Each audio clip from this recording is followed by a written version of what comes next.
Hello guys, good morning and welcome back my YouTube channel. मैं बंटी रवानी। Most important questions के series में ये चौथा वीडियो है।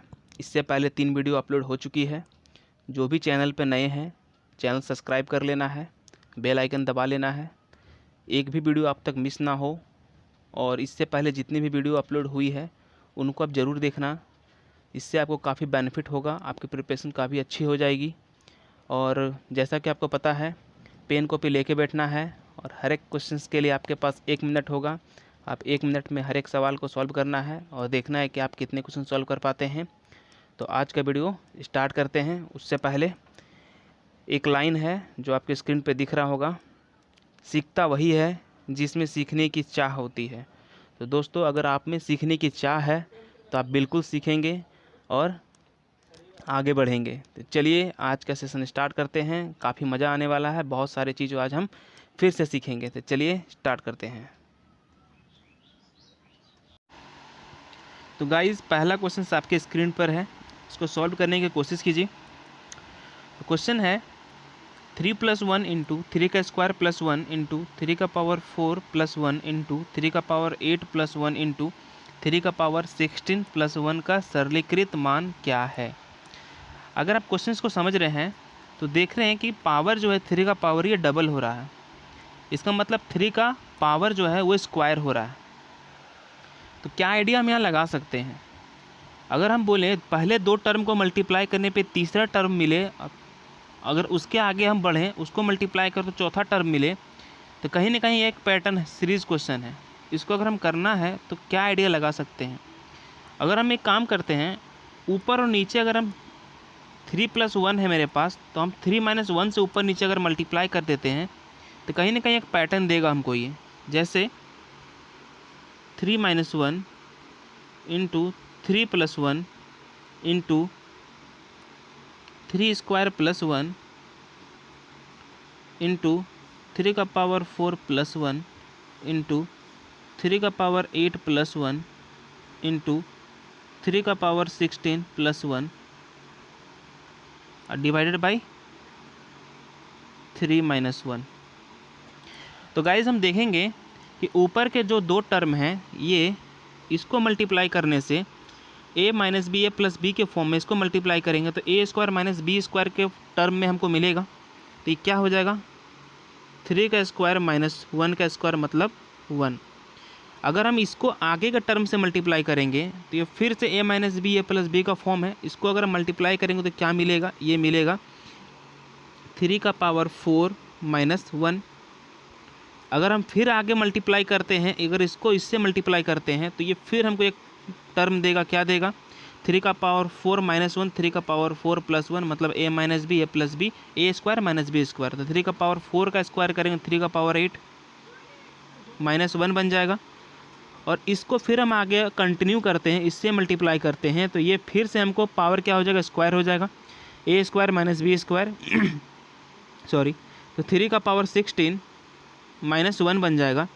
और इसको कंटिन्यू फिर इसके साथ हम मल्टीप्लाई करते हैं तो ये क्या बन जाएगा, 3 का पावर 32 - 1। तो गाइज ऊपर के सारे टर्म को जब हम मल्टीप्लाई किए तो क्या हो गया, 3 का पावर 32 - 1। और नीचे का ये जो टर्म, इसको अगर हम सॉल्व करते हैं तो 3 - 1 क्या होगा, 2। तो ये मेरा कंप्लीट एक सॉल्यूशन मिला, जो कि ऑप्शंस में हम देखेंगे। तो ऑप्शंस में क्या है, ऑप्शंस नंबर बी 3 का पावर नहीं, ऑप्शंस नंबर ए 3 का पावर 32 - 1 डिवाइडेड बाई 2। तो मेरा आंसर क्या हो जाएगा, ऑप्शन नंबर ए। तो गाइज़, क्या आप इसको समझ पाएँ। अगर हम इसको और भी शॉर्ट में कर सकते हैं तो इसके लिए एक बात को आपको ध्यान में रखना होगा। चलिए उसको भी मैं देख लेता हूँ। अगर इस टाइप में क्वेश्चंस पूछे जाते हैं तो आपको जल्दी से इसको सॉल्व करना, तो क्या करना चाहिए। तो एक फॉर्मूला आपको बताते हैं, उसको आप ध्यान में रखेंगे। a का पावर 2n - 1 डिवाइडेड बाई 2। तो गाइज़ इस पे आपको पुट कर देना है, आपका आंसर डायरेक्ट निकल जाएगा। a क्या है, a है मेरा यहाँ पे वो बेस 3, मतलब क्या है, a मेरा क्या है 3। जहाँ जहाँ पे भी देखिए 3 है उसके जगह पे हम a मान लेंगे। और n क्या है, हाईएस्ट पावर को हम n ले लेंगे। तो हम बोलेंगे 3 ले लिए, हाईएस्ट पावर n है तो 16 × 2 32 हो गया -1 और डिवाइडेड बाई 2। इससे हमको डायरेक्ट मेरा आंसर निकल जाएगा जो कि मेरा आंसर क्या होगा, मेरा आंसर होगा ऑप्शन नंबर ए। तो गाइज इसको आप समझ पाए होंगे। चलिए नेक्स्ट क्वेश्चन पे चलते हैं और सीखते हैं।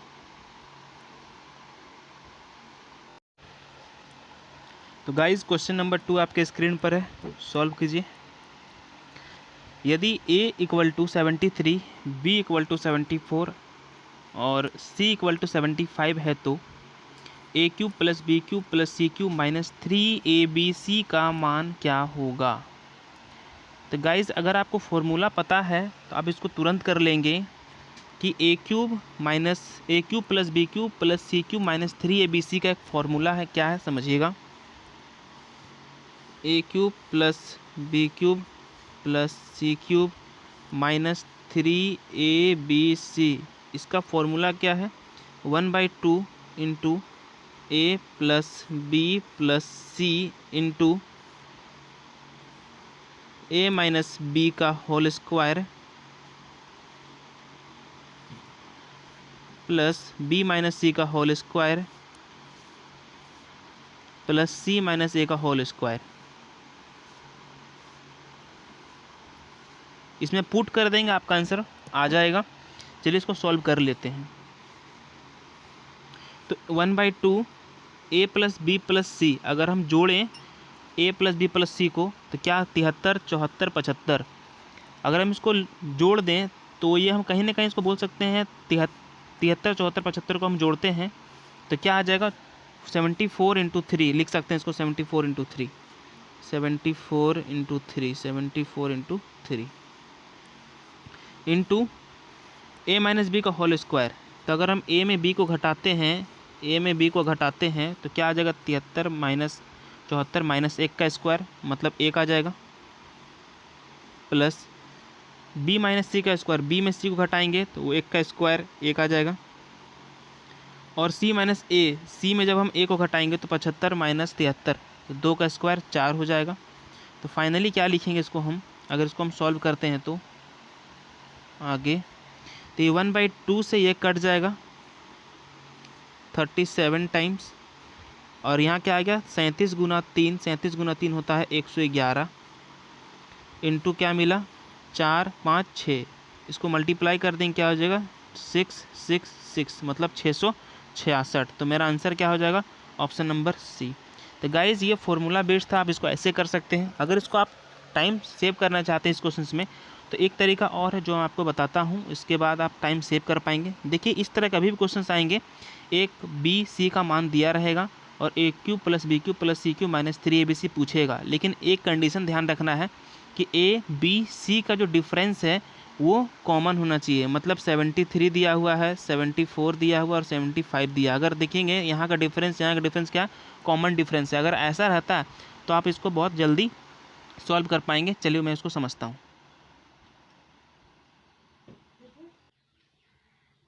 तो गाइस अगर इसको आप टाइम सेव करना चाहते हैं इस क्वेश्चन में तो कैसे करेंगे ध्यान दीजिएगा।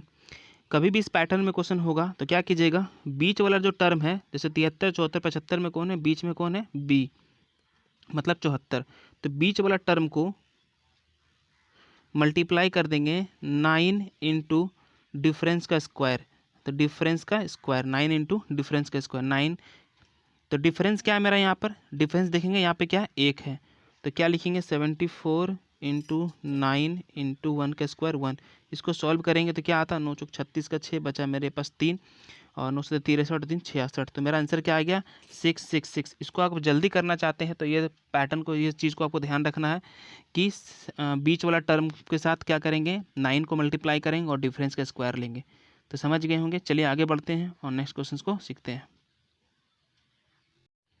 तो गाइज क्वेश्चन नंबर 3 आपके स्क्रीन पर, इसको सॉल्व कीजिए। 60 तथा 80 के बीच आने वाली सभी अभाज्य संख्याओं का योग कितना है। आपको जितने भी प्राइम नंबर है 60 से लेकर 80 के बीच में सभी का सम बताना है। तो आपको पहले ये पता होना चाहिए 60 और 80 के बीच में कौन कौन से प्राइम नंबर है। चलिए मैं आपके लिए प्राइम नंबर लिख देता हूँ। आपको कम से कम गाइज 1 से लेकर 100 तक तो प्राइम नंबर याद होना चाहिए। तो कौन कौन सा प्राइम नंबर है चलिए देख लेते हैं। 2, 3, 5, 7, 11, 13, 17, 19, 23, 29, 31, 37, 41, 43, 47, 51 नहीं, 51 नहीं होगा, 53, 59, 61, 67, 71, 73, 79, 83, 89 और 97, 97। ये सारे 25 होते हैं। 1 से लेकर 100 तक में प्राइम नंबर्स कितने होते हैं? 25 होते हैं। तो ये हमसे कहाँ तक पूछा गया? हमसे पूछा गया है 60 से लेकर 80 के बीच में उनका सम। तो 60 के बाद कौन है? 61, 67, 71, 73, 79। ये 80 के बीच में इसका सम बताना है। इसको जोड़ देते हैं। देखिएगा गाइज, ऑप्शंस मेरा काफ़ी दूर दूर है। हम अप्रोक्स में भी लेकर चलेंगे तो मेरा आंसर आ जाएगा। जैसे हम इसको 60 मान लेते हैं, 60, ये हो गया 70, 130, 130 और 70, 200, 200 और 70, 270 और 270, और इसको मान लेते हैं 80, 350, लगभग 350 के पास होना चाहिए। तो मेरा आंसर कौन हो जाएगा? Option number C. तो गाइज, क्या आप समझ पाएँ? आपको कम से कम 1 से लेकर 25 तक प्राइम नंबर याद होने ही चाहिए। तो चलिए नेक्स्ट क्वेश्चन पे चलते हैं और सीखते हैं। नेक्स्ट क्वेश्चन आपके स्क्रीन पर है। 5 से विभाज्य 3 क्रमगत प्राकृतिक संख्याओं का योग 225 है। उनमें सबसे बड़ी संख्या कौन सी है? बताइए गाइज, क्या इसका आंसर आएगा? 5 से डिवाइड होना चाहिए और 3 प्राकृतिक संख्या। प्राकृतिक संख्या नेचुरल नंबर क्या होता है? कंसेक्यूटिव नंबर होता है जो लगातार आते हैं। मतलब लगातार आता 3 नंबर, हम 3 प्लेस बना लेते हैं 3 नंबर के लिए, ठीक है। 3 लगातार संख्या हो गया प्राकृतिक संख्या। इसका सम क्या है? 225। तो हम बोल सकते हैं अगर 3 लगातार संख्या है तो बीच वाला संख्या एवरेज होगा। तो एवरेज के फॉर्म से इसको हम बनाते हैं। 225 को अगर हम 3 से डिवाइड कर देते हैं तो इसका एवरेज क्या निकल जाएगा मेरा? 75 गुना 3, 225। तो मेरा बीच वाला नंबर क्या आ जाएगा? 75। और ये 5 से डिवाइड होने चाहिए। तो 75 के बाद जो 5 से डिवाइड होता है वो होता है 80, और 75 से पहले जो 5 से डिवाइड होता है वो होता है 70। तो हमसे पूछा है कौन सा? बड़ी संख्या। तो बड़ी संख्या कौन होगा? 80। तो मेरा ऑप्शन कौन हो जाएगा? Option number D. क्या आप समझ पाएँ? चलिए नेक्स्ट क्वेश्चन पे चलते हैं और उसको सीखते हैं।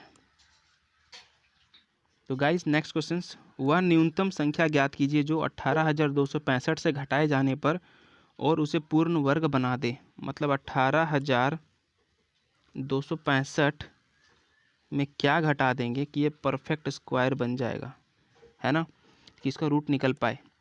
तो गाइज, काफ़ी आसान इस क्वेश्चन को करना, बहुत आसानी से कर सकते हैं क्योंकि हमने स्क्वायर एंड रूट को काफ़ी अच्छी तरीके से सीखा है। क्या करेंगे? देखिए, अगर हम 30 घटाते हैं तो अगर 30 माइनस करेंगे 65 में तो लास्ट में क्या बचेगा मेरे पास? 35। चूँकि हमने सीखा था स्क्वायर एंड रूट में कि लास्ट के 2 डिजिट ऐसे डिजिट होने चाहिए जो स्क्वायर के लास्ट में आते हैं। तो 35 किसी भी स्क्वायर के लास्ट में नहीं आता है। मैंने आपको बोला था कि स्क्वायर एंड रूट में कम से कम आप 1 से लेकर 30 तक का स्क्वायर याद रखिए। तो 1 से लेकर 30 तक में आप देखेंगे किसी के भी स्क्वायर के लास्ट के 2 डिजिट में 35 नहीं आता। इसका मतलब मेरा 30 घटाने से मेरा आंसर नहीं आएगा। अगर हम 38 घटाते हैं तो 65 में से 38 घटेगा तो क्या आ जाएगा मेरा? लास्ट के 2 डिजिट 27, और 27 भी किसी के स्क्वायर के लास्ट में नहीं आता है, अगर आपको याद है तो। अगर हम 40 घटाते हैं तो 65 में से 40 जाएगा तो आएगा 25। तो देखिए 25 किसी ना किसी के स्क्वायर में आता है। 5 के भी स्क्वायर में लास्ट में 2 डिजिट में है, 15 के स्क्वायर 225 वहाँ भी आता है, और 25 के स्क्वायर 625 वहाँ भी आता है। आगे बढ़ते हैं, 45 घटाते हैं। अगर 45 घटाएंगे तो लास्ट में क्या आएगा मेरा? 20। तो 20 भी किसी के स्क्वायर के लास्ट में 2 डिजिट में नहीं आता है। इसका मतलब मेरा आंसर क्या आ जाएगा? लास्ट में 25 होना चाहिए। 25 कैसे मिलेगा? जब हम 40 घटाएंगे तो गाइस, ऐसे क्वेश्चन को हम बिना ज़्यादा मेहनत किए हम इसको सॉल्व कर सकते हैं। अगर आप स्क्वायर एंड रूट की वीडियो नहीं देखे हैं तो जाके देखिए, काफ़ी आपको हेल्प होगा। तो चलिए हम नेक्स्ट क्वेश्चन पे चलते हैं और उसको सीखते हैं।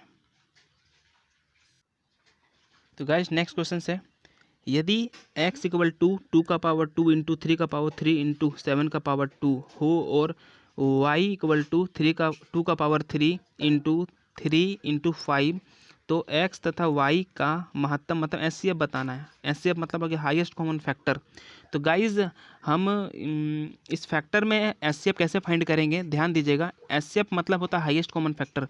कभी भी आपको एचसीएफ निकालना हो इस फैक्टर के टर्म में तो ध्यान दीजिएगा, पहले आप सबसे पहले कौन कौन सा नंबर मैच करता है वो आप लिख लीजिए। जैसे कि दोनों जगह पे x और y में क्या दोनों में कॉमन नंबर पहले वो लिखिए। तो x में देखिए 2 है, y में भी 2 है, लिख लिए। x और y में दोनों में 3 है, 3 भी लिख लीजिए। ठीक है, सबसे पहले ये लिख लेना। और जिसका पावर छोटा होगा वो ले लेंगे, मतलब 2 का पावर 2, 2 का पावर 3, तो छोटा कौन है 2 का पावर 2। उस तरह सेम 3 का पावर 3 और 3 का पावर 1, छोटा कौन है 3 का पावर 1 मतलब 3। तो मेरा एचसीएफ क्या हो जाएगा 2 का पावर 2 इंटू 3, मेरा एचसीएफ हो जाएगा 2 का पावर 2 इंटू 3। ऑप्शन कौन सा होगा, ऑप्शन नंबर सी। तो गाइस समझ पाए होंगे आप, एचसीएफ ऐसे ही निकालेंगे। अगर एलसीएम का बात होता तो एलसीएम में क्या करेंगे, जितने भी नंबर जो कॉमन आएंगे वो भी लेंगे और जो कॉमन नहीं वो भी लेंगे और हाईएस्ट पावर को ले लेंगे। इसमें क्या करते हैं हम लोवेस्ट पावर को लेते हैं एचसीएफ में, और एलसीएम में क्या करेंगे हाईएस्ट पावर को लेंगे। तो गाइस समझ गए होंगे। चलिए आगे बढ़ते हैं, नेक्स्ट क्वेश्चन को सीखते हैं। तो नेक्स्ट क्वेश्चन है कि एक संख्या का 30% दूसरी संख्या के 40% के बराबर है। उन दोनों संख्याओं के योगफल का 25% 420 के बराबर है। तदनुसार उन दोनों संख्याओं में छोटी संख्या है। आपको लोवेस्ट जो नंबर वो बताना है दो संख्या में। तो एक काम करते हैं, हम पहली संख्या को a और दूसरी संख्या को b मान लेते हैं। ठीक है, पहली संख्या को a और दूसरी संख्या को b मान लेते हैं। क्वेश्चन क्या बोला है कि एक संख्या का 30% मान लेते हैं, पहला का 30% दूसरे के 40% के बराबर है, दूसरे के 40% के बराबर है। ठीक है गाइस, अगर इसको हम रेशियो के टर्म में लिखें, रेशियो के टर्म में लिखेंगे तो क्या हो जाएगा, ये 3:4। इसको अभी हम रेशियो में चेंज करेंगे तो क्रॉस करने से रेशियो में बन जाएगा, ये क्या बन जाएगा 4:3, मतलब ए का मान हो जाएगा 4 और बी का मान हो जाएगा 3। ठीक है, तो टोटल क्या हो जाएगा 7। टोटल क्या हो जाएगा, टोटल हो जाएगा मेरा दोनों संख्या का टोटल क्या हो जाएगा 7। ठीक है, अब देखिए क्या बोला है, उन दोनों संख्याओं के योगफल का 25%, उन दोनों का जो टोटल है उसका 25% जो है वो 420 के बराबर है। तो हम बोलते हैं 25% जो है वो 25% अगर मेरा 420 के बराबर है, अगर हम 100% पता करें कि उन दोनों का जो सम है उसका 100% क्या होगा, तो इसका 4 टाइम क्या हो जाएगा 420 का 4 गुना कितना हो जाएगा 168, मतलब 1680। कितना हो जाएगा 1680। तो ये कंप्लीट मान निकला किसका, दो संख्याओं का योग का। तो हम इसको 7 के बराबर लिख सकते हैं, मतलब 1680 के बराबर लिख सकते हैं। तो एक रेशियो का मान क्या होगा मेरा, एक रेशियो का मान, इसको कैंसिल करते हैं, एक रेशियो का मान होगा मेरा 7 का टेबल में 7 दूनी 14, 2 × 7 = 28, 0, मतलब मेरा एक रेशियो का मान, एक यूनिट का मान क्या मिला 240। तो पूछा मेरे से क्या, छोटी संख्या, छोटी संख्या कौन सा है 3, इसको मल्टीप्लाई कर देंगे छोटी संख्या से 240 को, तो मेरा आंसर क्या हो जाएगा 720। तो गाइस क्या आप समझ पाए इस क्वेश्चन को। तो चलिए आगे बढ़ते हैं और नेक्स्ट क्वेश्चन को सीखते हैं। तो गाइस मेरा नेक्स्ट क्वेश्चन है, दो नल एक टंकी को क्रमशः 5 तथा 6 घंटे में भर सकता है और एक निकासी नल 1 घंटे में 24 गैलन पानी खाली कर सकता है। एक साथ तीनों नल खाली टंकी को 10 घंटे में भर सकते हैं।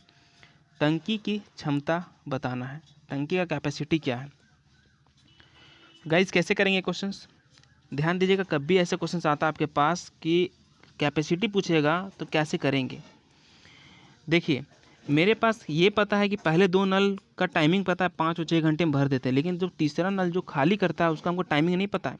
ये पता है कि वो 24 गैलन जो है 1 घंटा में खाली करता है। तो वो क्या है 24 गैलन एक घंटे में खाली करना, मतलब उसका वो स्ट्रेंथ है। अगर हम मेरा उसका टाइम मिल जाएगा तो हम टाइम और स्ट्रेंथ को मल्टीप्लाई कर देंगे तो मेरा वर्क मिल जाएगा, और वर्क ही तो मेरा क्या होता है टोटल स्ट्रेंथ, टोटल मेरा क्या होता है वर्क ही तो मेरा कैपेसिटी होता है। इसका मतलब मेरे लिए इम्पोर्टेंट है कि हम जो तीसरा नल है उसका टाइम पता करें, है ना। तो चलिए उसको सॉल्व करते हैं। तो हम पहला नल को ए मान लेते हैं, दूसरा नल को बी मान लेते हैं, और जो तीसरा नल है उसको भी इग्नोर करते हैं, और ए प्लस बी जो है ए प्लस बी प्लस सी जो तीनों दिया उसको रख लेते हैं। तो मेरा पहला नल है 5 घंटा में भरता है, दूसरा जो है 6 घंटा में भरता है, और जब तीनों मिल जाता है तो उसको 10 घंटा लगता है भरने में। ध्यान दीजिएगा भरने में, तो यहाँ प्लस साइन यूज कर लेते हैं समझने के लिए। ठीक है, इसका एलसीएम लेंगे 5, 6 और 10 का, तो एलसीएम क्या आ जाएगा मेरा, एलसीएम आ जाएगा मेरा 30। तो 5 का टेबल में 30 6 बार में, 6 का टेबल में 30 5 बार में, 1 मिनट, 5 बार में, और 10 का टेबल में 3 बार में। ठीक है, ये क्या निकला मेरा, ये निकलता है मेरा स्ट्रेंथ। ठीक है, इसका मतलब हुआ कि ए है जो 1 घंटे में 6 यूनिट पानी भरेगा, 6 लीटर पानी भरेगा। बी जो है वो 1 आवर में 5, और तीनों मिल करके 1 आवर में 3 भर पाता है। तो गाइज क्या हो रहा है यहाँ पर कि ए और बी अगर एक साथ मिल करके भरे तो इन लोग भरेगा 11, लेकिन जब सी के साथ मिल जाता है तो वो कितना भर पाता है, वो भर पाता है सिर्फ और सिर्फ 3। 11 के जगह 3 भर पाता है, इसका मतलब कुछ खाली हो रहा है। कितना खाली हो रहा है, तो बोलेंगे 11 में से 3 घटाएंगे तो पता चला कि 8 खाली हो रहा है। तो 8 किसके कारण खाली हो रहा है, वो सी के कारण खाली हो रहा है 8। इसका मतलब बोल सकते हैं सी जो है 1 घंटा में 8 खाली करता है। तो अगर सी 1 घंटा में 8 खाली करता है और 30 खाली करना है, तो कितना टाइम लगेगा सी को खाली करने में, तो ये टाइम निकल जाएगा सी का। ये क्या निकल जाएगा, टाइम निकल जाएगा सी का। तो हमने टाइम पता कर लिया सी का, अब हम तो कैपेसिटी आराम से पता कर सकते हैं टंकी का। तो कैपेसिटी क्या होगा मेरा, कैपेसिटी होगा सी का, टंकी का। स्ट्रेंथ क्या है, स्ट्रेंथ है मेरा 24 गैलन, और टोटल टाइम कितना है 30/8। ये है मेरा टोटल टाइम। इसको हम सॉल्व कर लेते हैं,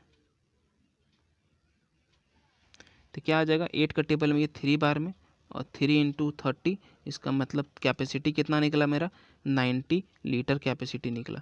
क्या इसको आप समझ पाएँ। तो गाइज़ ये ऐसे क्वेश्चंस काफ़ी अच्छे क्वेश्चंस है, आपके पेपर में आ सकते हैं। तो चलिए आगे बढ़ते हैं और नेक्स्ट क्वेश्चंस को सीखते हैं। तो नेक्स्ट क्वेश्चन है a/1 plus x + 1/x plus 2x + 1/x plus ... श्रृंखला का 12वां पद बताना आपको। 12वां पद। तो गाइज कभी भी हमको 12वां पद, 14वां पद या फिर 20वां पद बोले पद निकालना है, तो उसके लिए एक फॉर्मूला होता है an बराबर a + n-1 × d। इससे हम पद निकाल सकते हैं। ठीक है, आप इस फॉर्मूला में पुट करके इसको सॉल्व कर सकते हैं। ए क्या होता है, पहला जो टर्म होता है उसको ए बोलते हैं। मतलब यहाँ पे ए क्या हो जाएगा मेरा, ए हो जाएगा पहला टर्म मतलब 1/x, ये हो जाएगा ए। 1/x क्या हो जाएगा मेरा ए। और जो मेरा यहाँ पे n है, n क्या है मेरा, जितने पद बोले हैं वो है मेरा n, मतलब 12 क्या हो जाएगा मेरा n। और d कैसे निकालेंगे, दूसरा पद में जब पहला पद घटाएंगे तो मेरा d निकलेगा। तो d कैसे निकलेगा मेरा, दूसरा पद क्या है मेरा x + 1/x में घटा देंगे पहला पद मतलब 1/x। इसको सॉल्व करेंगे तो एलसीएम क्या आ जाएगा x, ऊपर में क्या आ जाएगा x + 1 - 1 मतलब x/x मतलब 1। तो मेरा d क्या निकल जाएगा, d मेरा निकल जाएगा 1। इसको इसमें पुट करते हैं, इसका आंसर हम ले आते हैं, ध्यान दीजिएगा। तो a का मान मेरा है 1/x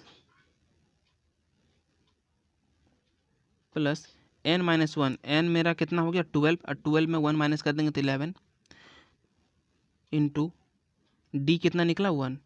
इसका मतलब क्या हो गया 1 + 1/x प्लस 11। इसको सॉल्व करेंगे क्या आएगा, एलसीएम लेंगे तो 1 + 11x/x। तो मेरा आंसर क्या हो जाएगा 1 + 11x/1। तो मेरा आंसर क्या हो जाएगा 1 + 11x/x। तो ऑप्शन नंबर 1, तो मेरा ऑप्शन नंबर ए हो जाएगा आंसर। गाइस समझ पाएँ आप इसको हम और जल्दी कर सकते हैं। चलिए मैं आपको समझाने का कोशिश करता हूँ। इसको पहले मिटा लेता हूँ। तो गाइस कभी भी पेपर में अगर आपको पद निकालना हो, जैसे यहाँ पे 12वां पद निकालना है, कभी भी आपको पद निकालना हो तो क्या करेंगे, जितने भी पद बोलेंगे, 12वां पद बोलेगा तो आपको 11 लेना है, अगर 20वां पद बोलेगा तो 19 लेना है, जितना भी पद बोलेगा उससे कम ले लेना है 11 इंटू डिफरेंस लेना है। डिफरेंस क्या है आपका, मतलब इन दोनों का डिफरेंस क्या, डिफरेंस ले लेना है। मतलब वही फॉर्मूला बेस्ड है, लेकिन आप कंसेप्ट लेके चलेंगे तो हो सकता है जल्दी सॉल्व कर लेंगे। देखेंगे अभी आप आगे जो क्वेश्चन आएगा उसमें आप देखेंगे कितना जल्दी क्वेश्चन को आप सॉल्व कर पाते हैं।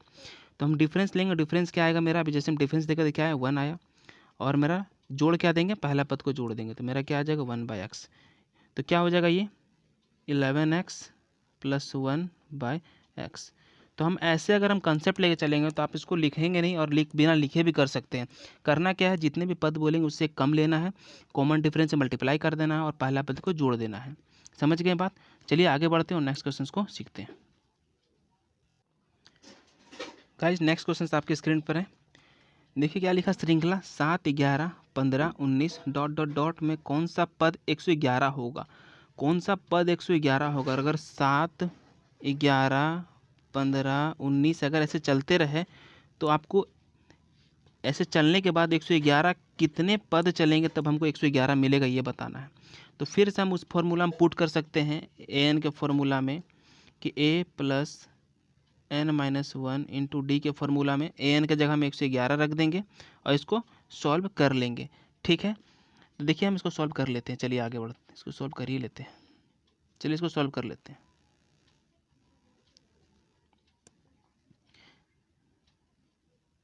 देखिए अगर हम इसको देखें तो a का मान क्या होगा, पहला टर्म को ये बोलेंगे 7 प्लस n-1 तो इसको रहने देते हैं n-1, पता नहीं हमको n कितना है। और d क्या हो जाएगा, दूसरा टर्म में पहला टर्म घटा देंगे मतलब 4। तो ये क्या हो गया 111 इक्वल टू यहाँ पे क्या आ जाएगा 7 प्लस 4n-4। इसको आगे हम कंटिन्यू करते हैं। इधर क्या आ जाएगा, ये 4 में ये 7 में माइनस होगा तो क्या आएगा 3, और 3 इधर जाके माइनस होगा तो क्या आ जाएगा 108। तो हम बोल सकते हैं 4n इक्वल टू 108। तो n बराबर क्या मिल जाएगा, 4 से डिवाइड मार देते हैं तो क्या आ जाएगा 27। तो मेरा n का मान क्या निकला 27। तो गाइस ऐसे लिखेंगे तो आपको टाइम लगेगा एक। अगर आप इसको बिना लिखे और जल्दी करना चाहते हैं तो चलिए मैंने जो अभी जस्ट समझा था वैसा ही हम इसको लगाते हैं अप्रोच। चलिए देखिए हमने समझा था कि अगर आपको पूछा गया है कि पद के बारे में कितना नंबर का पद है तो मैंने क्या बोला, जितना भी पद है उससे कम लेना था। मान लेते ऑप्शंस को हिट करते हैं, मान लेते कि मेरा ऑप्शन ए है, मान लेते हैं तो 26वां पद है तो हम क्या करेंगे, एक कम ले लेंगे 25। इसको कॉमन डिफरेंस से मल्टीप्लाई करेंगे। कॉमन डिफरेंस क्या है 4 और पहला पद जोड़ देंगे तो क्या आ जाएगा 7। तो 107 आ रहा चाहिए, कितना 111, इसका मतलब पहला आंसर नहीं होगा। अगर हम दूसरा ऑप्शन लेते हैं तो मेरा क्या है 27। तो 27वां पद क्या बोले कम लेंगे मतलब 26। कॉमन डिफरेंस क्या है मेरा 4 और पहला पद जोड़ेंगे तो 7। 26 गुना 7 कितना हो जाता है, 26 गुना 7 होता है 104 और उसमें 104 में जोड़ेंगे 7 तो क्या हो जाएगा 111। तो गाइस आप बिना लिखे इसको सॉल्व कर सकते हैं अगर आप ऐसे चलेंगे तो। समझ पाए होंगे। चलिए आगे बढ़ते हैं और नेक्स्ट क्वेश्चन पे चलते हैं। तो गाइज आज का ये लास्ट क्वेश्चन है, इसको सॉल्व कीजिए। ट्रेन से संबंधित प्रश्न है ये, हम ट्रेन काफ़ी अच्छे तरीके से सीखे थे। इसको सॉल्व कीजिए, क्या आंसर आता है देखिए। बोला एक रेलगाड़ी 54 किलोमीटर पर आवर की गति से चलते हुए एक प्लेटफॉर्म को 40 सेकंड में पार कर लेती है। यदि रेलगाड़ी की लंबाई 150 मीटर है तो प्लेटफॉर्म की लंबाई मीटर में क्या होगी। तो गाइज हमने क्या सीखा था, कभी मेरे पास स्पीड होगा तो उसको हम 10 से मल्टीप्लाई करेंगे तो 540 को अगर 10 से मल्टीप्लाई करेंगे, 54 को अगर हम 10 से मल्टीप्लाई करेंगे तो 540 और इसको लिखेंगे इसमें मीटर में, बराबर क्या लिखेंगे 36 सेकेंड। हमने ये सीखा था। और क्वेश्चन क्या बोला है कि प्लेटफॉर्म को पार करने में कितना टाइम लगता है, तो टाइम लगता है 40 सेकेंड। तो हम क्या बोले 36 सेकेंड का मान पता है, हम पता करेंगे कि 40 सेकेंड का वैल्यू क्या होगा। इसको हम रेशियो में चेंज करते, ये हो जाएगा 9, ये हो जाएगा मेरा 10। 9 का ही कितना टाइम से, देखिए ध्यान से, ये 9 का करके देखेंगे तो 9 छक 54 मतलब ये 60 गुना है। कितना गुना है 60 गुना है। तो इसको भी हम 60 से गुना कर देंगे अगर, तो ये क्या बन जाएगा मेरा 600। कितना बन जाएगा 600 मीटर। तो ये जो 40 सेकेंड है, 40 सेकेंड में क्या है ट्रेन जो है प्लेटफॉर्म को पार किया। इसका मतलब इस 600 मीटर में ट्रेन और प्लेटफॉर्म दोनों का लेंथ होगा, है ना। तो मेरे पास देखिए क्वेश्चन में दिया हुआ रेलगाड़ी का लेंथ। रेलगाड़ी का लेंथ कितना है 150। अगर हम इसमें 150 को माइनस कर देते हैं तो मेरा आंसर क्या आ जाएगा 450। इसका मतलब प्लेटफॉर्म का लंबाई क्या आ गया 450 मीटर। तो गाइज क्या आप समझ पाएँ इसको। आप अगर ये चीज़ में नए हैं, अगर आप पहली बार ऐसे देख रहे हैं तो जा कर के ज़रूर ट्रेन का क्वेश्चन आपको देखना है, ट्रेन का वीडियो देखना है। इसमें ट्रेन में मैंने 5 से 6 वीडियो अपलोड किया है, कंप्लीट सिखाया आपको। ज़रूर उसको देखिएगा, बहुत आसान लगेगा आपको ट्रेन के क्वेश्चन को सॉल्व करने में। तो गाइज़ आपको कैसा लगा ये सेशन, आज का सेशन, क्वेश्चन कैसे थे, कितने क्वेश्चन आप सॉल्व कर पाएँ, कितना मार्क्स आपका आ रहा है, कमेंट बॉक्स में ज़रूर बताइएगा। और गाइज़ लाइक एंड सब्सक्राइब जरूर कीजिएगा चैनल को, आगे आने वाले जितने भी सीरीज़ है उसको अटेम्प्ट करने के लिए। और गाइज़ शेयर ज़रूर कीजिएगा। गाइज़ फ्री में नहीं देखना है आपको, गाइज़ शेयर ज़रूर करना है आपको। घर बैठे एक तो काम कर सकते हैं, प्लीज़ शेयर ज़रूर कीजिए, शेयर करते रहना है और सीखते रहना है। चलिए आज के लिए इतना ही। Take care, good day. फिर मिलते हैं हम लोग नेक्स्ट वीडियो में।